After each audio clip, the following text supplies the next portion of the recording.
we were called for a foul. We were over the limit. So their big star, poor old Nanchito, had 2 shots. And he could have won the game. He missed. Now, this is, what we haven't talked about yet is the Hartzell crowd. Yes, please tell us about the crowd. Because, I mean, Hartzell crowds were educated crowds. These were guys that knew basketball.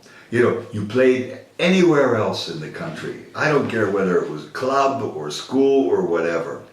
The thing that they loved to see was a guy dunking. Yes.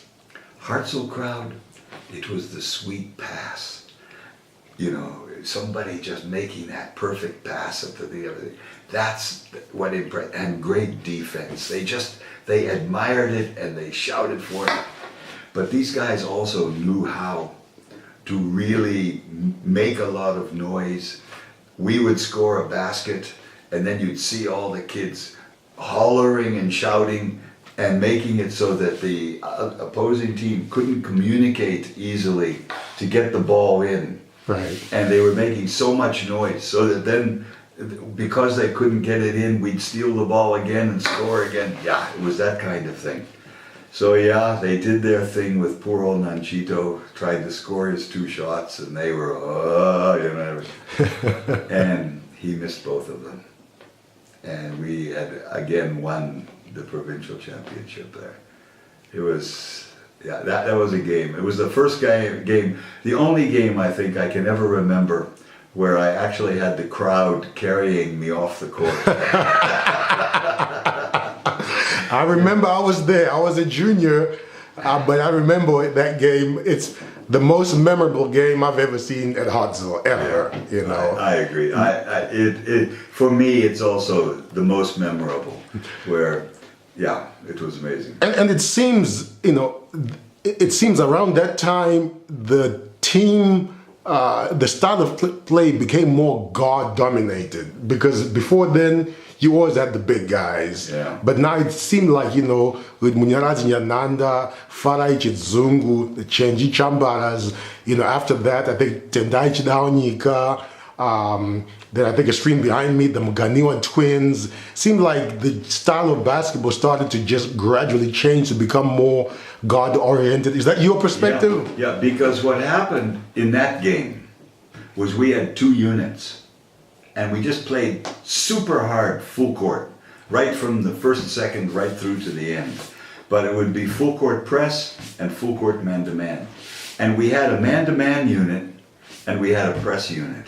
Okay. And the 2 of them would alternate. So I'd bring one in and send the other one out and everything. And when we would bring in that press unit, it was almost all these guards. We didn't even have big men in there at all. Okay. And of course it was against all these really tall guys from Boys High. So it looked like a group of midgets out on the court. But all of these kids could run and they could jump and they could play positional basketball where they knew right where they were supposed to be every second. Okay. And yeah, it was good fun.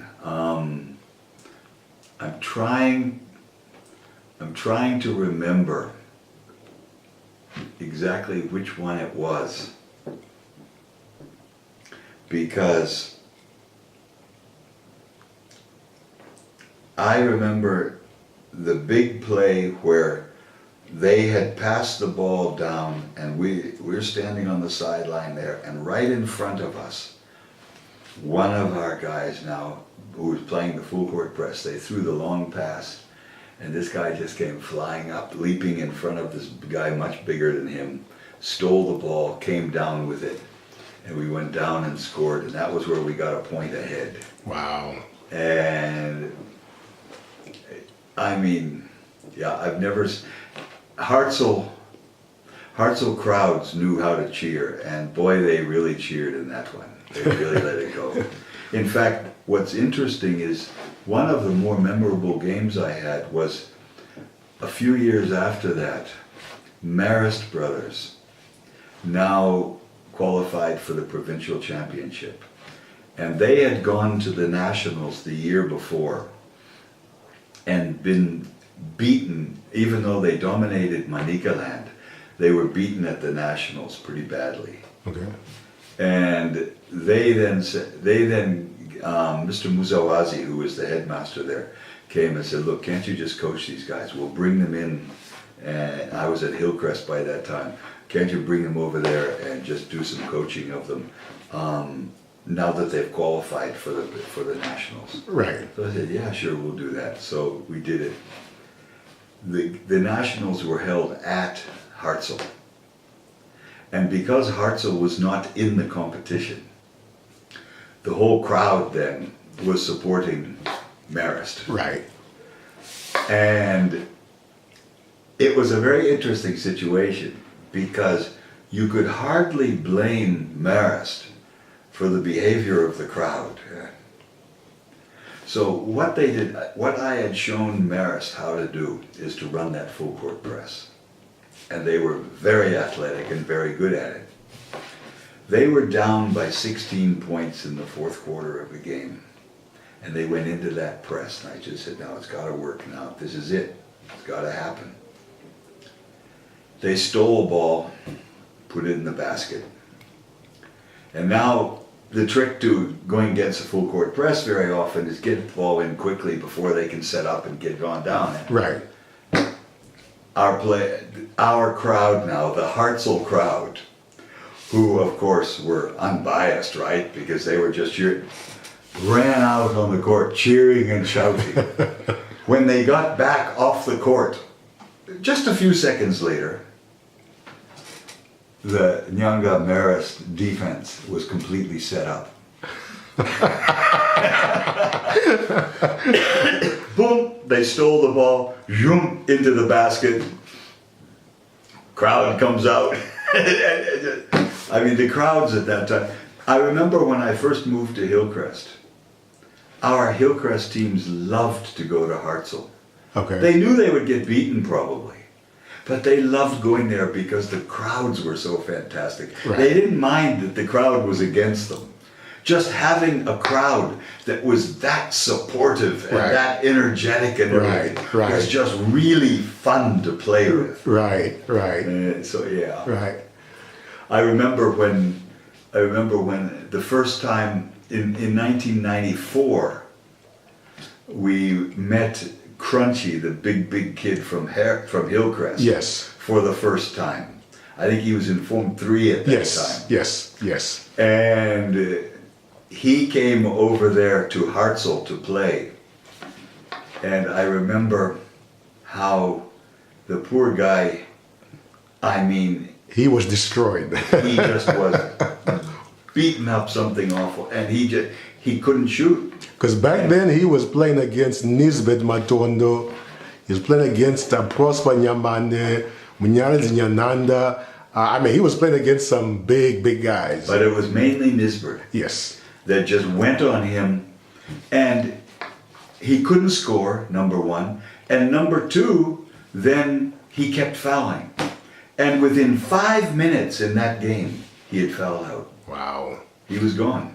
Wow.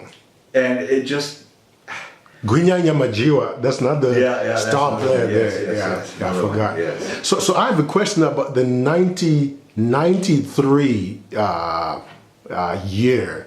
This is, I think at that time, Farai Chizungu was in upper six. There was Farai Chizungu, there was Tapua Nzara, Munyarazi Nyananda in lower six, the Nisbet Matondo. And then there was Prosper Nyamade, I think Gerald Mafunda. Then there was a guy you brought out of nowhere, Brian Chikata. oh yeah. I'd never seen him play much, and then I remember you working with him under the basket, almost doing the mic and drill, left and right, left and right. If I recall, by the end of the year, I think he was a provincial player and maybe a national team player by the end of that year. How did you discover him and bring him on? And then there was another guy, Archibald Karadzandima, who was like a stat machine. How did you discover these guys? Okay, well, first of all, Chikata was easy to discover. He's the one who, when there was a whole crowd standing there, his head was this high above everybody else's head. So I mean, he was a very tall kid, and therefore a nice one to coach. Yes. And basically, it was just having to teach him to just move around right at the basket. Didn't have to teach him to be able to be doing a lot of jump shots and things like that far out. Just deal with the basket and he could do his job. Now Archie was in the tradition of another kid that came later. What was his name? Gumiro. And he actually was in the tradition of our first national player, Vince Rungano. These guys all played at the small forward. And basically what they were is they were just people who didn't mind leaving some skin and some blood on the basketball court. They would dive for every ball that they could find, and they just, that's the way they did it. And yeah, it was extremely impressive that they could. They were the ones that made the difference in so many games. So many teams had some big men, they had some perimeter players, but they didn't have those people that were halfway in between. The ones who, when there would be two people fighting for the ball, this guy would be in there and take it away from both of them. Okay. And scrap it on the floor, and if that ball was on the court, he'd be diving, literally diving for it like a goalkeeper, etc. And yeah, he I think followed a tradition of basketballers at Hartzell that probably was our most valuable contribution.